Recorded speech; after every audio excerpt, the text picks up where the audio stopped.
How to fix Google Play services kept stopping. Hello everybody, welcome back to the channel. Today I'll guide you on how you can fix your error if your Google Play services keep stopping or if you're having any other errors that Google Play services isn't working.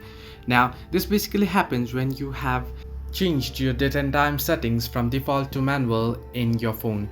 Now to do so, you can simply scroll down the notification bar, tap on the settings icon, and on the settings you want to search in for date and time. I'll just simply search in for date and time here.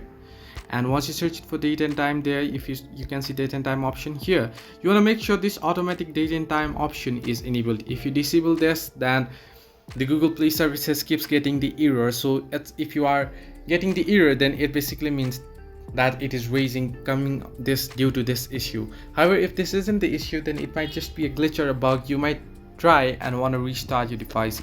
In order to restart your device, you can simply press and hold your power button on your phone, and you'll get the option to restart power of an emergency call. Simply click on restart and restart your device and you should be good to go. Hope this helped you. Do like and subscribe, and do not forget to leave a comment down below if you have any further issues.